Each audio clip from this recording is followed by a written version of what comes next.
Welcome to Unlocking Human Potential with me, Andy Hosgood, a show dedicated to exploring what it really takes psychologically, behaviourally and practically to help humans thrive through conversations with leaders, founders, coaches, behavioural experts and people shaping how humans perform and grow.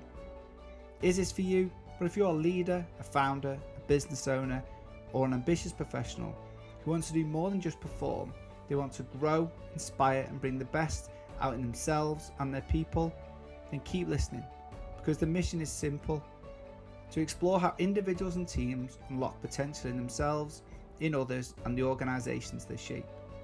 Every episode is a deep but relaxed conversation built around three core questions.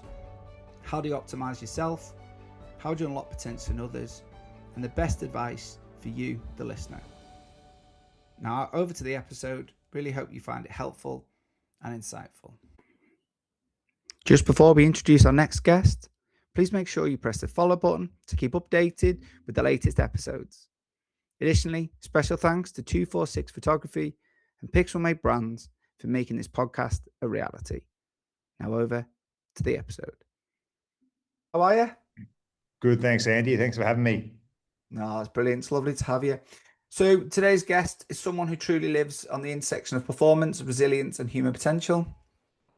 Dr. Matt Inness, I'll get it right, I promise, is a former professional cricketer who completed at the first class level across Australia and the UK for over a decade before transitioning to the world of elite performance. But what makes his journey powerful isn't just the sport, it's what came next. With a PhD in sports science, an MBA, a background working with Olympic medal winning athletes, as well as world championships, and over a decade inside the elite AFL environments, including premiership success, Matt has become one of the leading minds in high performance and human development. With almost 30 years in professional Olympic sport, he's now leading high performance and medical teams at the very top level of sport, helping individuals and organisations unlock what they're truly capable of, not just physically, but mentally and emotionally. This conversation is about what it takes to perform under pressure, build resilient systems and maximise human potential when it matters most. So Matt, welcome to Unlocking Human Potential. Thanks for having me. No, it's been brilliant, Matt, and I appreciate our time differences. It's always good fun, so I appreciate that you fitting this into your schedule. And I know the role you're in at the moment is a new role as well, so it's very, very appreciative that you're joining us today. No problem. You're up much earlier than me, so that's all good. I like being up early, so it certainly suits into my schedule. So thank you very much for that. So Matt, like with all of these podcasts, one of the things that we always, curiosity seems to lie between a lot of people. So I'm curious, what is it that you're curious about right now? Yeah, I guess as you mentioned, I've been in sport for a long period of time, so a number of different sports at the elite level. So all my, I guess, previous stuff's been around sporting performance, on-field performance, whether that's me as an athlete or making athletes get the most out of themselves. But yeah, as you mentioned, I'm at a new club now, about 6 months in. And probably a club that's trying to go through a process of getting back up the ladder. So thinking long term, thinking strategy. So and also myself and another practitioner a couple of years ago started what's called the AFL High Performance Association. So thinking about how we as practitioners can come together and work towards something bigger than just us. So I think probably the thing I'm curious right now about is thinking a bit more long-term strategy, trying to implement things that actually outside us, I suppose. So where I'm at the moment, who knows how long I'll be here, but I'm hoping that the things that we can set up now, whether that's my department, whether it's a football club in general, whether it's the High Performance Association I spoke about, actually leaving something behind that we can, a bit of a legacy, I suppose. So the thing I'm curious about is more the long-term strategy, how we can, what makes up culture, all those type of things, more so than just the on-field sporting performance I've dealt with for close to 30 years. Yeah. I love that. And I think it's really nice. You used the word legacy, and I think it's quite nice that what you're doing is what you're doing, setting up now, can go on to help others. Yeah. Yeah. And I think what's lovely about when I was doing some research on your background is that, there's probably an awful lot that, that you're bringing, because you've had quite a varied background from being the professional athlete and now kind of all the way through into the, through the academia, the MBA, and now kind of doing, all the work you're doing. So one of the things with this podcast for first time listeners, and just to kind of break down how the conversation will go today, is we're always looking at how do we get the best out of ourselves? And, it'd be great to explore that from how you over your, career have got the best out of yourself, or how you're getting the best out of individuals. And then also, how do we get the best out of others?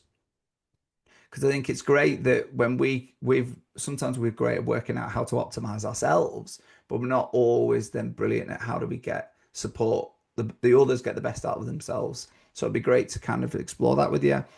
And then I think for listeners who are, are going to give us an hour of their time on the dog walk or strolling or their commute to work, that we kind of help bring it all together. So the final bit is going to be a so what piece, because I think it's important that we can have a really good conversation, but if there's no kind of, okay, no action or no change or challenge at the end, ultimately the mission of this podcast is to try and help, shine some insights and to help people kind of make those little nudges towards their better futures as well. Does that sound okay? Sounds great. Awesome. So if we start with, your getting the best out of yourself or optimizing yourself, where does that land with you? Yeah, I guess it's probably two parts. So, um, the first part being an ex-athlete, so as the physical part, so I think the more physically active and fit you are, then I think that definitely helps. It keeps you sane more than anything. So there's things I do there from a physical point of view that help me. But I guess the other part's the mental aspect. So sometimes you can get in our industry and business, whatever it is, you can get really consumed by the short term. So we get judged every week. We have a performance review every week. So whether we win or lose that game. So that basically, it's easy to get really worked up with that. So from a mental health or mental well-being point of view, trying to remove yourself from that wins or loss, those that aren't aware, the AFL's it's in Australia, it's massive. It's the biggest sport in Australia, and I'm at one of the biggest clubs in Australia at the moment, which is not performing how it wants to.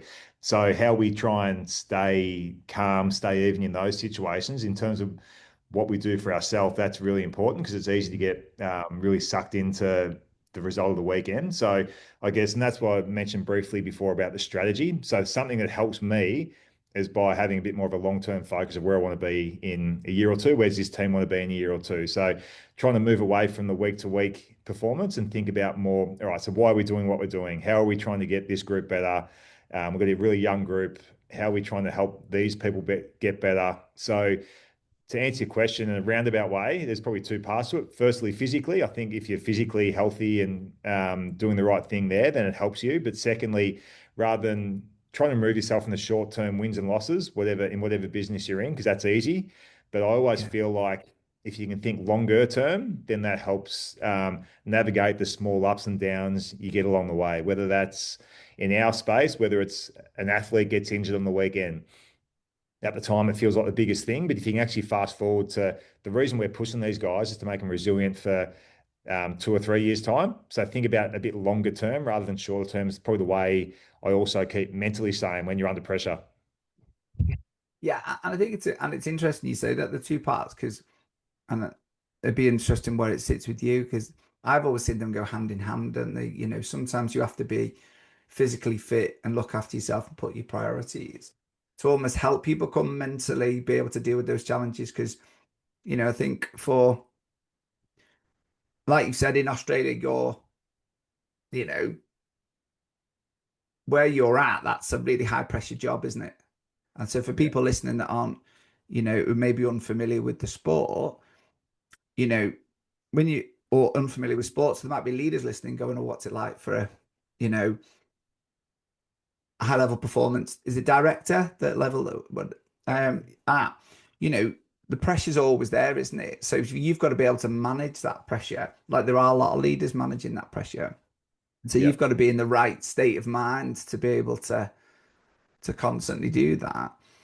So just curious with that then, what is it? Have you got any, how's that mental resilience built up? Is that a skill that you've worked on? Is that something just happens over time?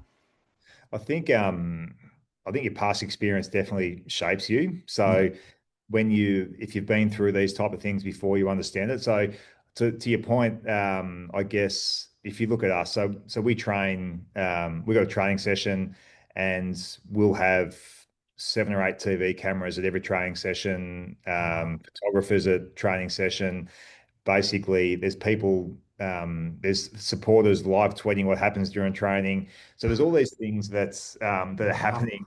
So by the time we go off the training track, it's basically in the media what's happening in that training session. So when I said about looking after yourself, it can be a real mental load if you end up making decisions, or you can end up making decisions based off worried about what people are going to say about that training session. So it's a very public environment to be at. So you go out to training, you've got a plan, and there might be a situation where you say, well, okay, we've got this plan. This player, for the long term good of this player, he has to do this training session. But for the short term good of me, he shouldn't do it, because I know that if he gets through this training session, nothing happens to him, then that takes pressure off me today. But what it doesn't do is it doesn't take pressure off you when he breaks down in a month or 6 weeks' time. So it's trying to remove yourself from those short-term outcomes and think, right, what are we doing this? Why are we doing this? Are we doing it for the long term to make this player better and this club better? So that's when we're at a rebuilding club like I'm at the moment. It's trying to think, as I said, trying to think bigger picture. And the only way you can do that is actually having, I guess, the experience of having been through it before, or having, I guess, the foresight to think that this training session now is not the most important training session at Mm. this club. In another 2 years' time, this training session is just another training session. But right now, it feels like it's the most important thing.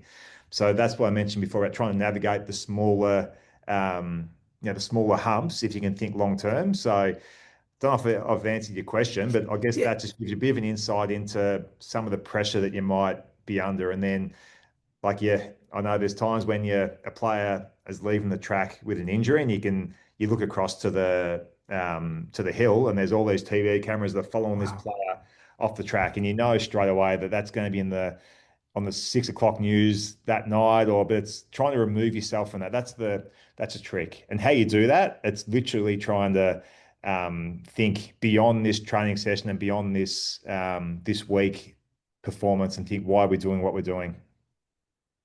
Uh, One of the things I picked up from that. So firstly, wow. Okay. I certainly wasn't aware of that, that pressure and spotlight.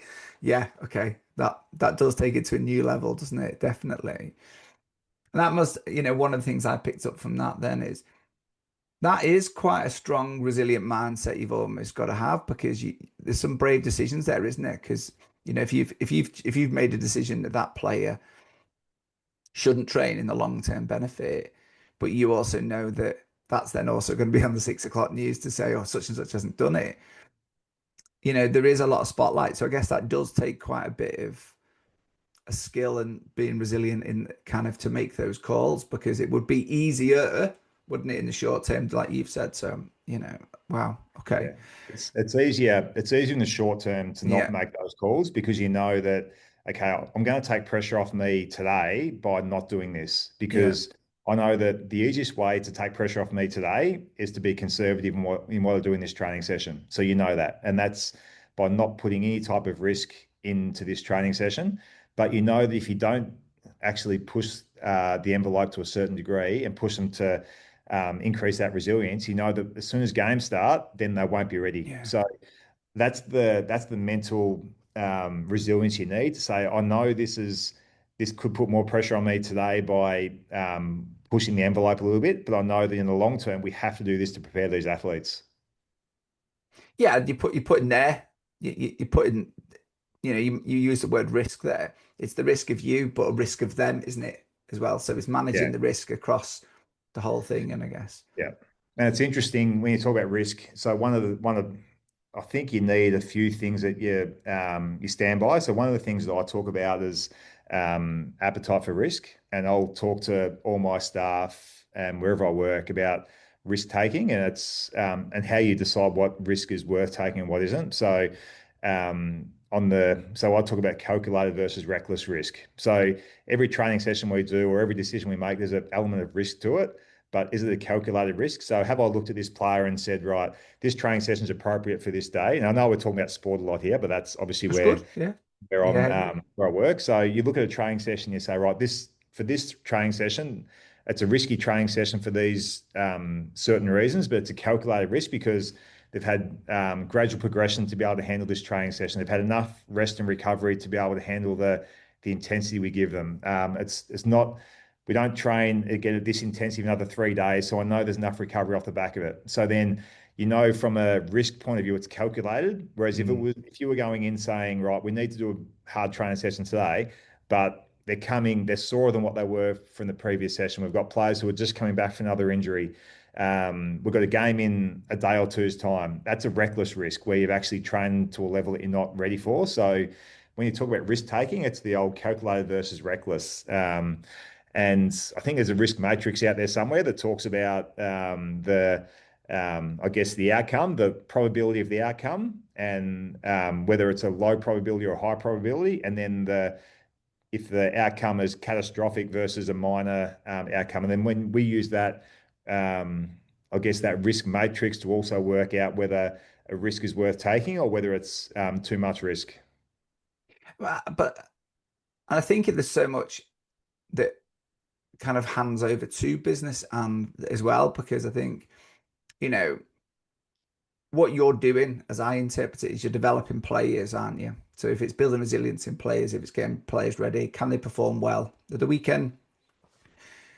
Which is the kind of the role, isn't it? Whereas in business, but also we're trying to develop people and we're trying to develop humans in the thing. And sometimes it's we're still trying to push people. And one of the things I see in my world is that you've got somebody that is performing really well in the role they're doing, but we try and push them into give them more stuff, more responsibility, but without actually preparing them for the responsibility that goes with it.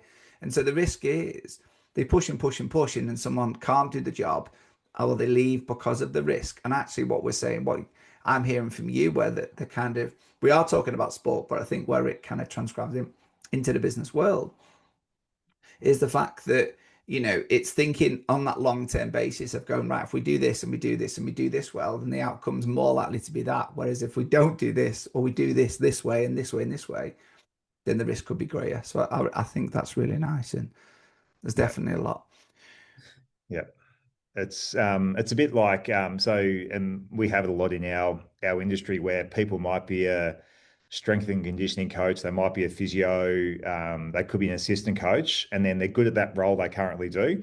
So without any type of leadership or management training, a GM of football or a director of sport will say, all right, this person's a really good S&C coach, strength and conditioning coach. Let's make them head of performance. Yeah. So then all of a sudden they're no longer in the gym. They're actually now in meetings, they're planning training, they're talking to coaches, they're talking to board members. It's a totally different role, but for some reason people think, oh, well, they're good at that role. Let's elevate them to the next role, which is it's a totally different position and no longer in the gym, which is what they're good at. So you see some people, to your point, who get elevated because of what people think they might be able to do, but they don't prepare them correctly to be able to handle what's needed in that role. And just on that point, I guess there's an element you said about the young environment you're in, and the development team. And I guess also, we know from athletes, there's a physicality bit, but there's a mental bit as well, isn't there? So obviously, and if you're a young player coming through that system, and you've got to go to that training system, that training session, and you see all those cameras too, that's also going to play in your mind, isn't it? So, helping them develop that kind of for that level of pressure and for that. And that's one of the things from my experience of elite sport, that's the other part of athletes that we forget, isn't it? That, yes, we see these physical specimens, and yes, they can lift brilliant in the gym, and yes, they're awesome at the sport, but they are still humans, and what goes on in their head, we've also got to help them support, get ready for that part as well. Absolutely. And you see guys who on the training track look like they're the best player in the competition, and they get to game day and there's something there that's missing. So there has to be a mental element to that. No, definitely. Well, I mean, one of the things I picked up when you were talking, when you know, there's a passion and a smile when you're talking. I don't know if that you're aware of that, but when you were talking, there's a genuine energy kind of uplift. I'm just curious then, why do you do what you do? What is it that's still driving you to be passionate about putting these long-term things in? Yeah.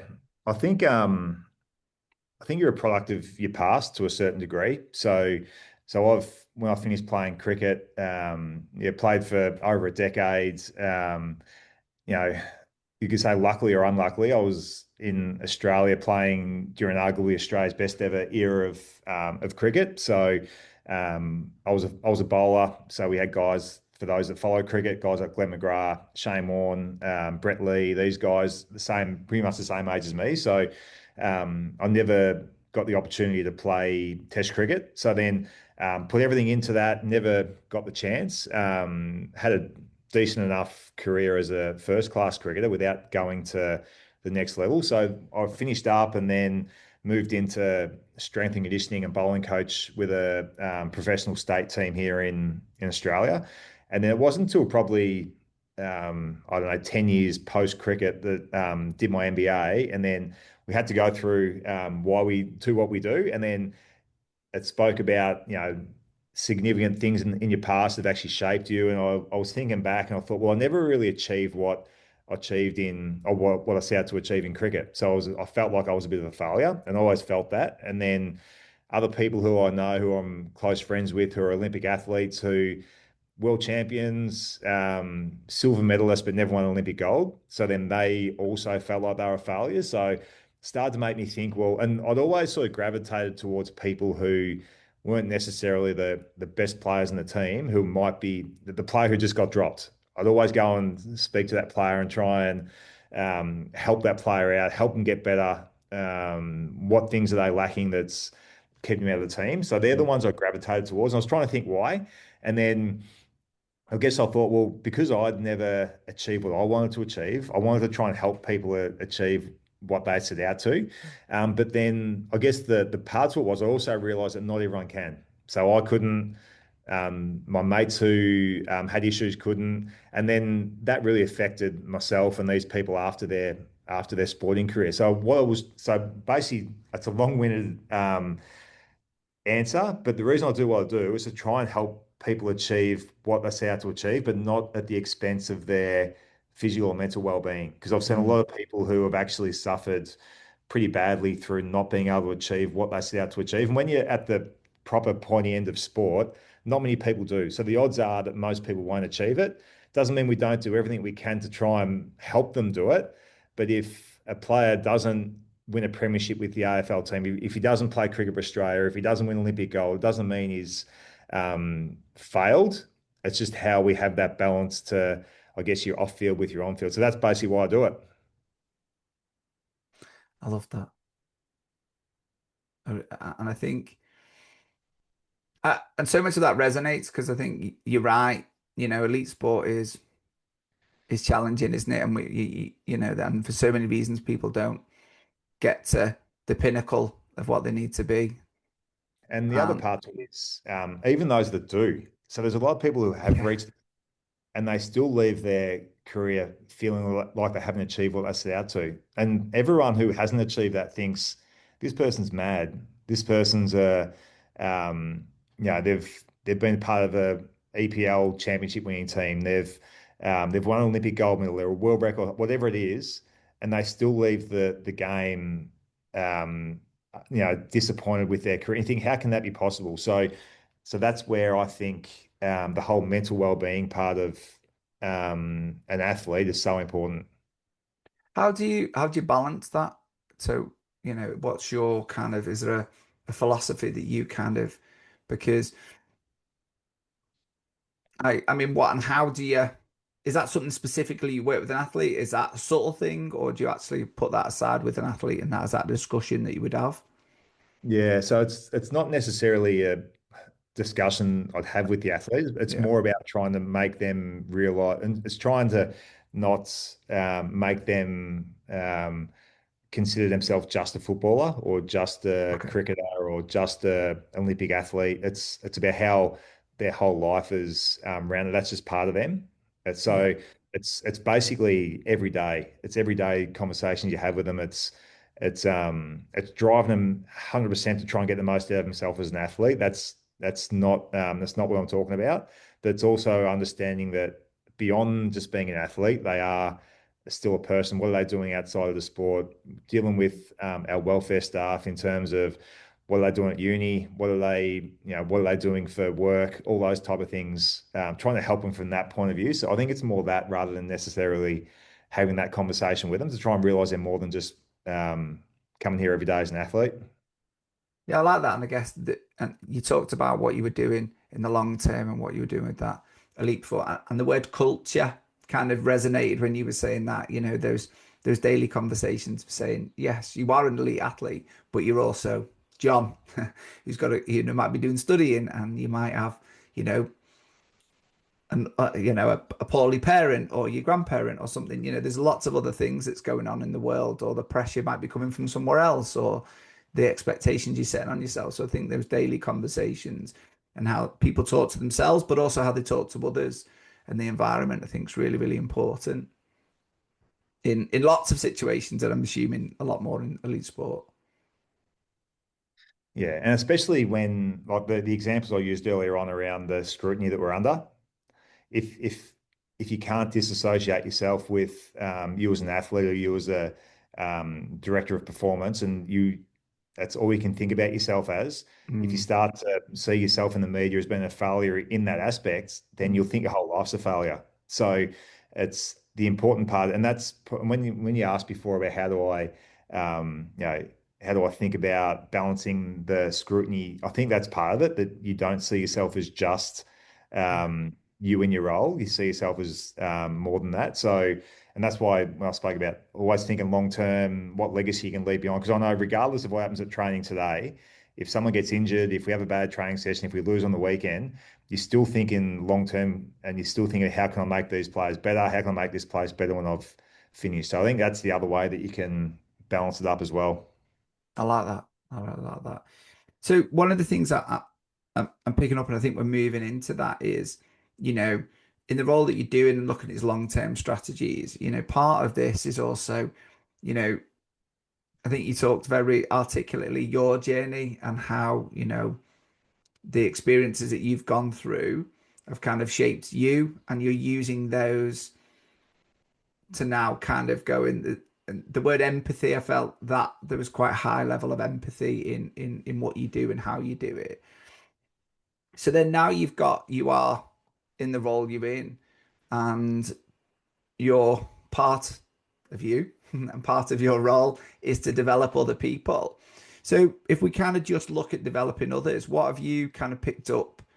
You've got some young athletes at your club. How do you help? Is there any frameworks that you use, or is there anything that you do to try and help support develop others? Yeah, so I think the easiest way, when you're thinking long term, the easiest way to get a short term hit is be more directive with what you do. Tell them what you do. I think it gets a short term result, but I think a longer term better outcome is when you empower others. Right. So that's the first part. But I think secondly, by having I guess an aligned, if I think about just my department to start, so having an aligned strategy across a whole footy program or football program is how you best is the best starting point. So, and having people that buy into that, it's easy to say, but I think the best way people buy into that is if they feel like they've had some ownership in creating that strategy.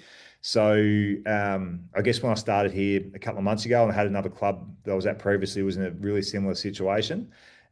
So the first thing I did was try and just ask as many questions as I can about where we are as a club and as a department. And then from here, I started to put together, so questions such as what do we do that might surprise others?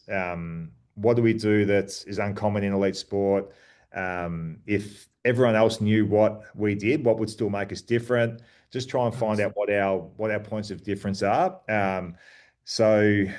What's holding us back? Is it knowledge? Is it resources? Is it equipment? Trying to ask as many questions as you can, trying to find out, first of all, where the holes are, how we can get better, how we want to be viewed internally and externally. So the two places I've come into had really hard runs in my department. So a lot of injuries, a lot of scrutiny from the media. So there's obviously a bit of scar tissue there from when I started. Just trying to get as much information as I can. And once I've done that, then try and find out what our points of difference are, what the staff find out as being what we do well, what we need to get better at, what we need to change, what we need to keep, all those type of things. Then from there, we developed 2 to 3 key things that we wanted to try and work on. Um, when you talk about frameworks, one of the frameworks I used was from a business point of view, VRIO. I think so. It's basically so you're looking at what you do different to the opposition. And if what you do, so the VRIO, so if what you do different is valuable. So as an example, in our space, I'll use our space. So we've got a lot of knowledge in our department. So it's obviously valuable to have knowledge in your department.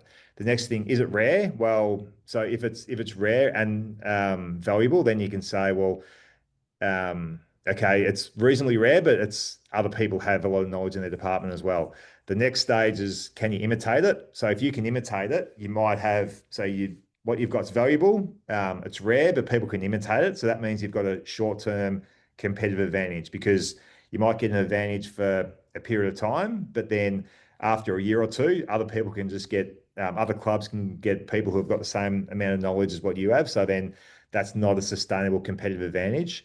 But if it is rare, if it's hard to imitate, and the last part is, do you have the organizational structure to be able to take advantage of it? So there's the O. And if you can say yes to all 4 of those, then you've got a sustained competitive advantage. So I asked all the questions to my staff, come up with a couple of little things, and then we had a couple of strategies or a couple of, I guess, things that we're trying to live by, and then we worked out whether those couple of things give us a sustained or just a temporary competitive advantage, and then we start to work out what we live by. So from there, we had a couple of key points, and then that's the first part. And the good part there is the staff had actually owned that. Yeah. So and then from there, you almost have some enablers under each of those. So each staff member can say, right, I can actually see my job feeding into that and how it can actually help us achieve those 2 things. So once you get staff who have actually had a say in what your department's purpose is, your vision, and then the strategy behind how you're going to achieve that vision, your staff have actually helped create that. And then from there, they can actually see. I know most organizations have KPIs for their staff, but if you've basically through that, you've actually made your staff come up with their own KPIs because they've created the strategy, they've created the purpose, they've created the 2 or 3 things that you're going to live by, and they've also decide which enablers they're going to have under that. And then you can start to actually build KPIs to your staff that actually they can relate to and they're going to buy into more. So and then the other part to that is when you've got those things in place, then when I spoke about the short term hurdles you get along the way, we can keep referring back to that. So you can keep Yeah. referring back to, all right, we've had a bad training session here, but what are we trying to do? What do we look like in 2 or 3 years? This is our vision statement. These are our enablers to help us get there. Yeah, we said we'd try and push the players to make them as resilient and as fit as we can. But we also noted that by doing that, there's a chance we'll get some injuries along the way. So the other key part was also noting how it's done when it's done well, what it looks like when it's done really well, but also what are the risks involved with it. And then once you can say what the risks involved with it are, if they come and then you say, right, so these are the risks. Are we still happy to go down this path and acknowledge that this might happen? Generally, they'll say, yeah, we do. Yeah. And then if things do start to turn bad down the track, or if you have a couple of hurdles, you can refer back to that and you can say, right, we said this could happen. Do we still want to go down this path? And Yeah. then it's easy to say in the cold light of day when there's no pressure, but we said we do it. We're down this path. We said this might happen. Do we still want to keep going down? And I said, yep, we'll keep going down this path because we think it's the best way to get where we want to in 2 to 3 years' time. I really love that because I was smiling, thinking that, you know, it's somewhere where you can't we all at times when things aren't going to plan, kind of get sidetracked and hijacked by our own minds. And Yeah, actually, what I was coming back to in my mind was going, you've created this almost a foundation framework to say, look, this is what we expect. This is what we're going to do. This is why we are what we are. Why we're different. This is our plan. This is what we're going to do. This is kind of what we think we can expect, and this is kind of what we think the risk might be. And especially when, like you say, things might feel in the moment things aren't going to plan. You can go back to your plan and go, no, no, we almost predicted this was going to happen. Oh yeah, you're right. Okay, cool, cool, yeah, cool. Okay, and I think it just yeah. grounds you again, doesn't it, back to that moment of going, okay, we did say this. Because I think that the thing is, if and we've all had like visions and stuff that have been developed by someone else given to us. Yeah, And when you don't feel like you're part of it, as soon as something goes wrong, then you say, well, I didn't agree to this, or I didn't, this is not my vision. This is what you said. Whereas if from day one, if you've yeah, actually helped create that, and then you feel like there's an ownership to it, then when if things don't go perfect, because there's always ups and downs, then yeah, at least you're more likely to say, "No, this is where we agreed to go," and you can actually hold people to account to it as well. That's the other part, because you're not. yeah, It's not all everyone. Yeah, let's keep going down this. Yeah, we've had a couple of injuries. Let's keep pushing. Um, that doesn't always happen. There's going to be people who do question it, but saying, "Hang on, we spoke about this 3 months ago or 2 years ago. This is where we're going to get to, and you agreed to it." So yeah. you either come along with us or you say, no, this is I don't want to be part of this. So it actually helps you hold them to account as much as having something that you're all trying to strive towards. And I think accountability is a really strong and powerful kind of concept, isn't it? But I think, like, even going back to what you were saying, if you've if you've held your hand up and said, I can see where I fit into this, I can see where my role plays, and they've created almost their own KPIs to say, well, actually, this is what I'm going to be accountable for. And then 6 months down the line, as a leader, it's really easy for you to just kind of almost show the mirror and went, this is Exactly. where you're at, aren't you? So I really like that.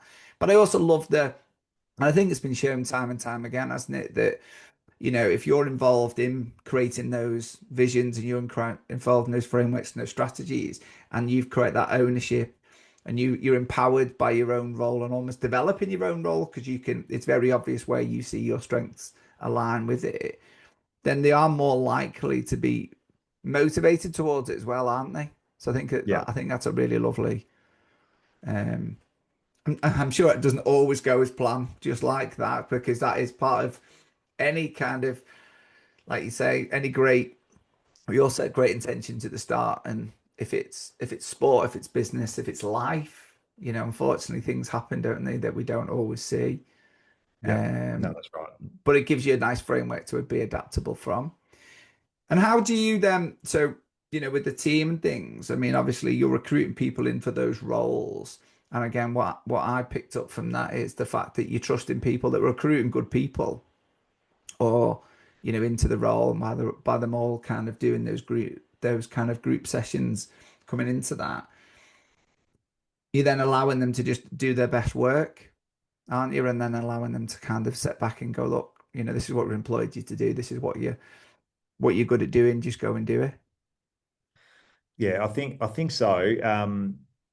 Knowing that, I guess the other part was you need to provide people enough information to be able to do their job, Yeah, and so yeah, you want to allow people to say, yep, you've been employed to do this. This is your role. So 100% you need to have some autonomy in your role, but I think also what is dangerous is assumed knowledge. So I think of Yeah. when someone starts in a role, you can't just assume that they know everything about what you want from them as well. So I guess my way of management leadership is to try and show them a lot early on, trying to, I guess, guide them pretty heavily. And then when they start to understand a bit more, then let the reins go a little bit more. So yeah, because I've seen, I was at one place for 12 years, so I knew that place really well, knew everything about it.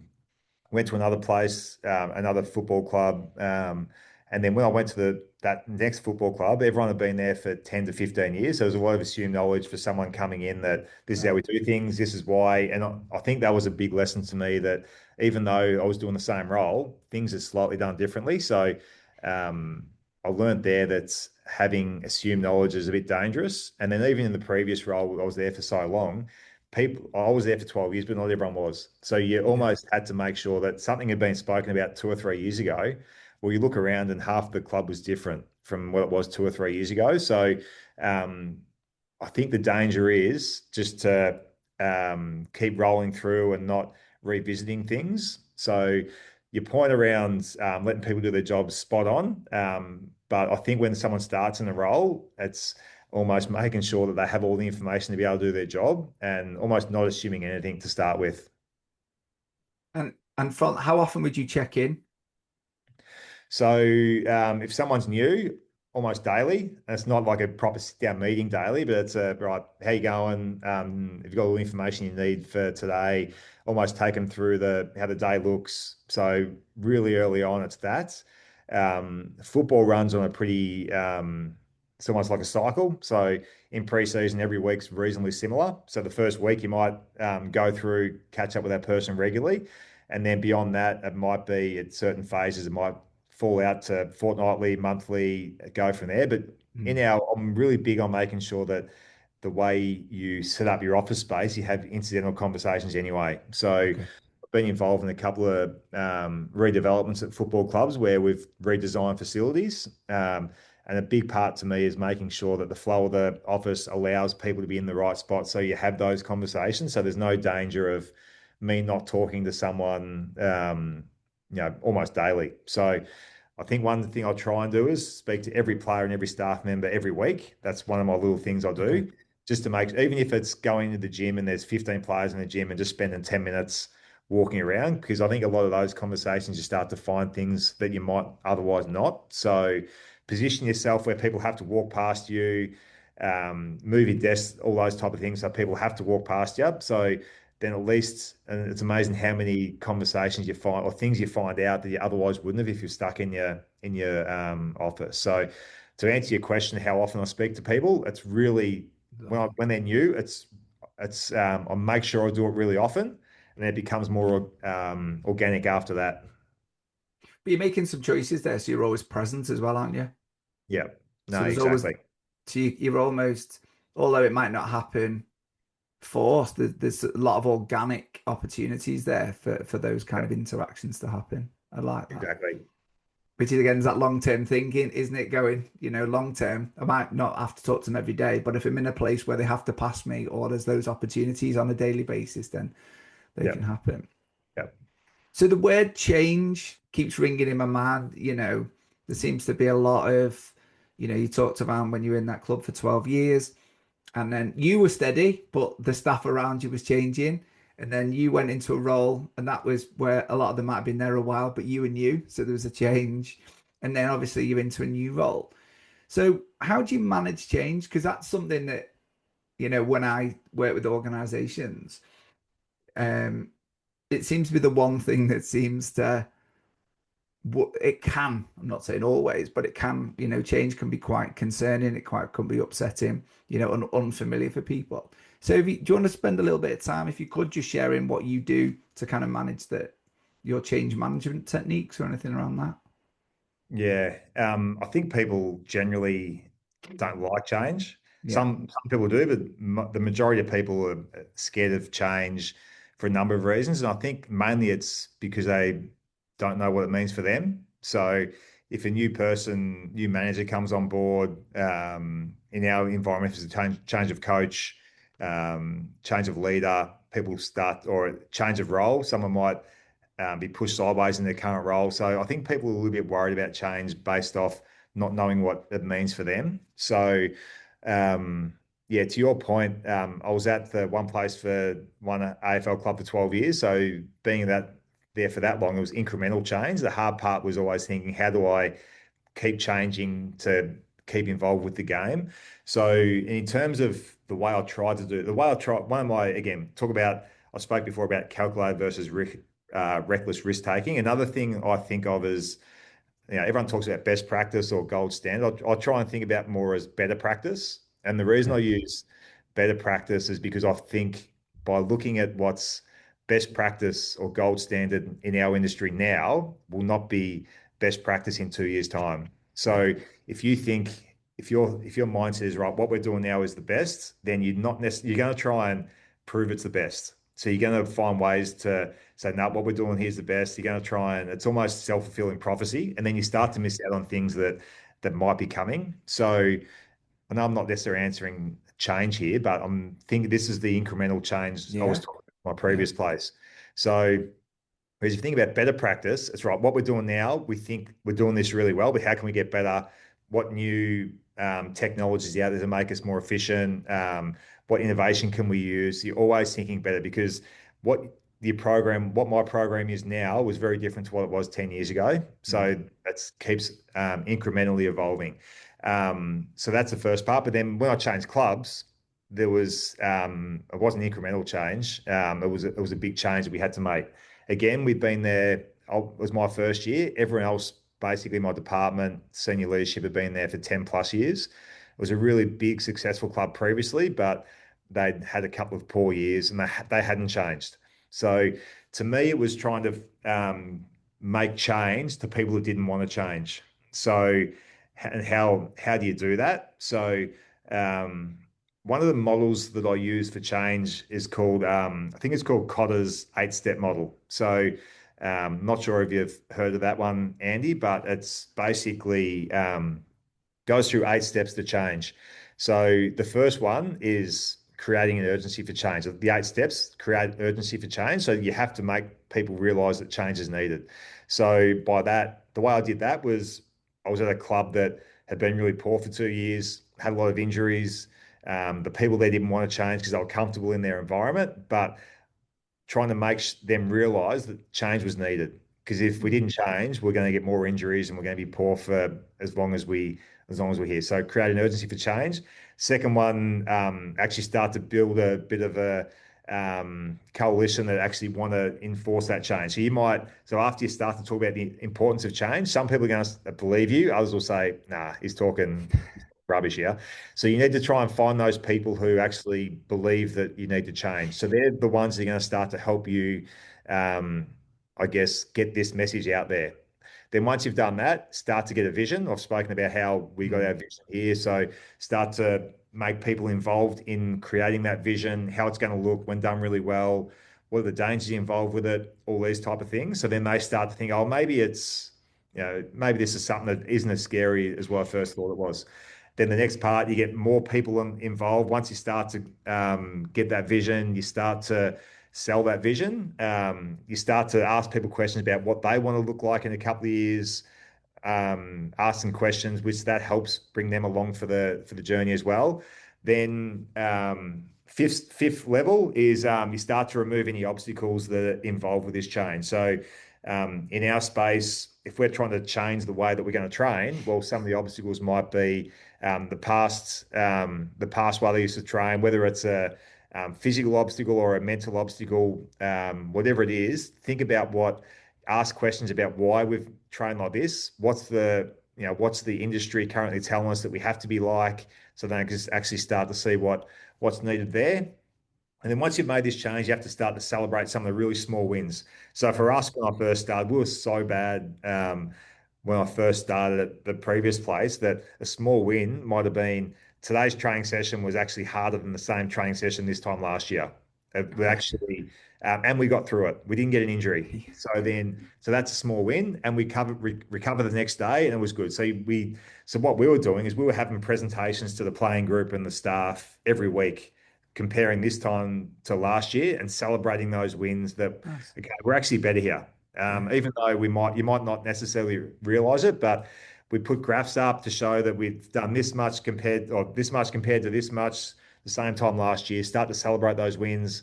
People start to build belief in where you're going, Yeah. and that becomes the new norm. So you start to embed that change as the way that you do things. So that Cotter's 8-step model I found pretty successful in the last two places I've been to try and start to implement change. And then you give people a choice of whether they want to come along with it. You give everyone, or what this is the way I do it. All right, so give everyone a chance to come along with it, and then if you start to see people who aren't willing to embrace that change, well, they've made the choice not to come along rather than you sacking them after 12 months. In the Yeah. end, they won't be there, but we've given them the opportunity to come along, or otherwise they're out of the building. Wow. That feels really quite powerful. Yeah. That whole I could almost even when you were telling it, I could imagine each step along the way, and I think it's a really lovely framework that, and I appreciate Yeah. you And sharing that. yeah, the hard part is people do revert back to the old way as well. So we had so in those, it sounds simple, those 8 steps, celebrate the small wins sounds simple, but if someone gets injured, then they're Yeah. going to say, oh, we need no, this change is not good. It starts to reinforce that what they did previously was right, which is why it's so important to go back 3 or 4 steps to create your vision and how you're going to get better and what it looks like when done well, what are the risks involved, because then you can always refer back to that. If you don't do that step, Yeah. then you can, so it's okay to say, like, in my space, right, this is how we're going to train. Don't tell anyone about how you're going to train. You just go out and do it. And if you get an injury or two, which always happens, people are going to say, what's he doing? He's mad. He doesn't know what he's talking about. But then if you can actually set the framework to start with as to why you're doing it, how it's going to look like when done really well, how does it look like, what are the risks involved with it, then you can always refer back to that at the start, rather than just um, train and or do whatever your industry is, and then things will generally go, either you'll have your ups and downs. It actually helps you ride out those speed humps a bit. I think it's really powerful, and I think there's lots of insights in there, especially when I listen back to this. I think there'll be an awful lot taken, and I've got no doubt there's lots of listeners that are probably driving a car or walking, thinking, I need to pause this and write this framework down so we'll make sure that that's there for them, because I think but it's really nice, and I think, like, what I was listening there was, you're trying to understand what it's like for a person going through that, and like you've said, we are creatures of habit. I know I am. I love a routine. And for me, with things like school holidays, all my routines thrown out because you've got all those other stuff, and it does take a while to adapt, doesn't it? And I think it's accepting that. And again, if for people who are let's say, not always bought in 100%, I think when you're demonstrating the short wins, again, it's something you went back to before that kind of resonated for me was, it's those better steps all the Yeah. time, isn't it? If it doesn't have to be what I love that, the fact of what is best practice today won't be best practice in 2 years. And look, with technology, with AI, with everything that's going on in the world now, there's the whole evolution of everything is changing. So like you said, if you've got to have that constant small steps of improvement, but also what I kind of picked up from you is that if every day you're making small elements of change to become better, then change is happening all the time. We become familiar with change as well, don't we? So actually, as you start to make those things, but I thought that framework was really nice. One of the things that I feel I'm conscious of time, and I know I'm taking up your time, which is very precious, because I know you're a busy guy and you've got a lot of stuff on. So one of the things I'd like to do, if you don't mind, is kind of move into a kind of some advice for the listeners, because I think you've shared some really lovely models of which I think are going to be really helpful to a lot of the people listening. So I appreciate you sharing them, and also with the examples you gave, I think were really quite powerful, insightful. So I guess, for people listening, if they're in sport business, and you kind of you touch on everything, don't you? Which is lovely. I think you tick lots of boxes for listeners, which is great.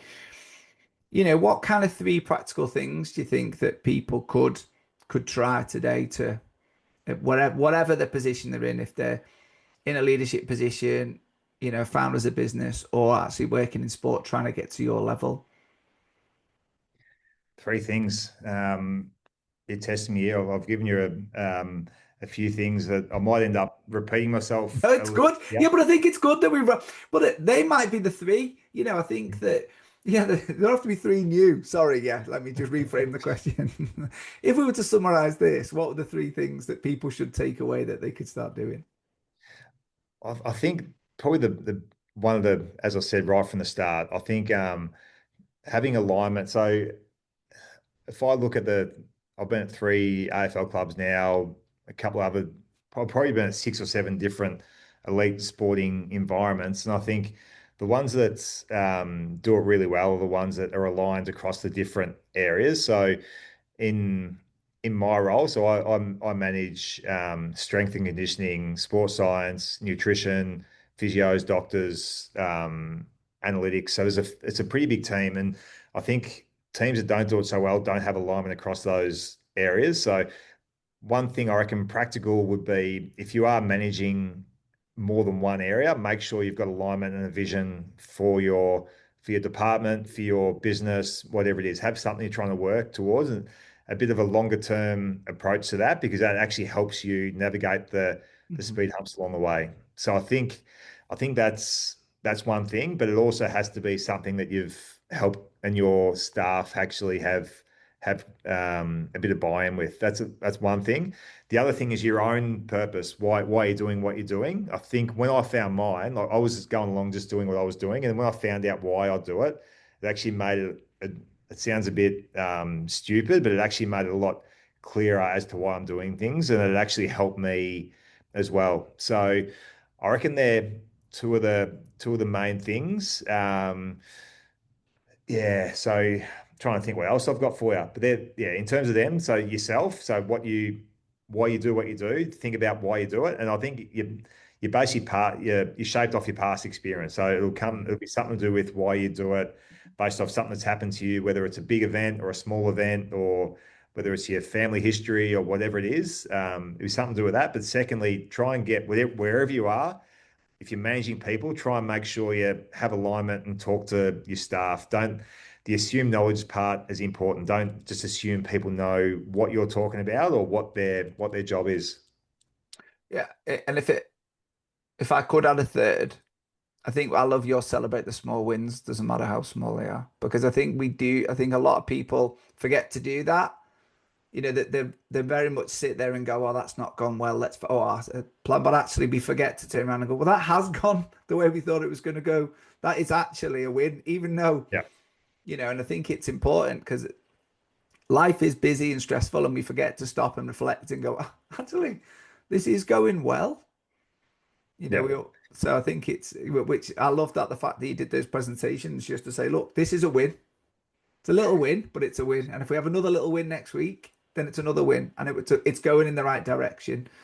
And Especially whether it's a team or whether it's a business, when it feels like there's no wins in sight, you can actually, there's always wins to look for. It's the bigger wins that maybe seem like they're a long way off, but there's always small steps to help you get towards that bigger win. So you need to celebrate those. Otherwise, if all we do is in sport celebrate the actual on-field wins, then you might not get many. So you're going to be pretty miserable. yeah, and also I think winning an accumulation of little wins, isn't it? Yeah. The accumulation of little wins actually gets the big win at the end, and I think it's important to acknowledge those. That's great. What's one principle you wish every leader understood? Um, One principle. I think probably going back to it's not really a principle, but I guess it's something understanding that people think they're always trying to climb the ladder because they feel like that's what they should be doing. But I think it's more a case of make sure you're ready for it. So I think what happens a lot of the time in my industry is people say, I want to be a director of performance. So they strive to get there, but maybe it's not for everyone. So Mhm. if they're a really good practitioner or they're really good in their current role, maybe there's nothing wrong with actually being comfortable in doing that. So I guess what I would say is um, don't do something just because you think you have to or because that's the next step in your career. If you want to do it, strive everything you can to get there, but make sure that you're prepared for when you get there. So if you are going to be a senior leader or a manager or in my role a director of performance, it's a different profession compared to a strength and conditioning coach. So you need to make sure you've done the whether it's the study or the PD to actually prepare for it. So I guess what I'd say is everyone's in a rush, but make sure you're ready Yeah. for that jump because if you make the jump too early, you can stuff it up and then it might turn you off it totally. So again, I've gone around it a bit of a long way, but I'd say if you want to get somewhere, prepare yourself over the next 2 to 3 years and think what I have to do to get there in 2 or 3 years. Because you get there before you're ready, or if you're not really fully invested, you think you just should do it, then it's a hard enough job as it is.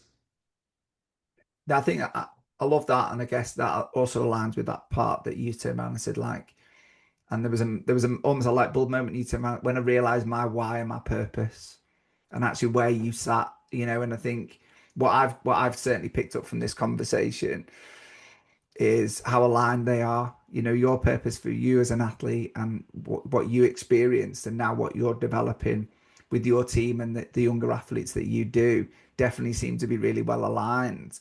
Where for other people, they might not have that alignment. So actually, their job might to be the best wherever they are. That might be the best thing. So I think that's really, really nice. And I appreciate for lots of things you've shared today that, I think, you are the kind of person I've had to kind of almost stop asking questions because I thought I could have gone on and asked about 8 million and gone really depth, but then it makes it a 2 hour thing and you'll be thinking I think about, your point there around your purpose is right. So if I speak to someone and their purpose is to be the best um, physio in the AFL, right? So that's what they want to do, or that's not their purpose, that's their goal. yeah, But if that's their goal, and then in the next breath they say, I also want to be a head of medical. Well, hang on, they're not aligned. So yeah, if you then move in to be a head of medical, you're no longer a physio. yeah. So then you're actually moving away from what your goal is and what you want to do. You're moving into that head of medical role because you think that's the next step, rather than saying, well, I'm not ready for that. You might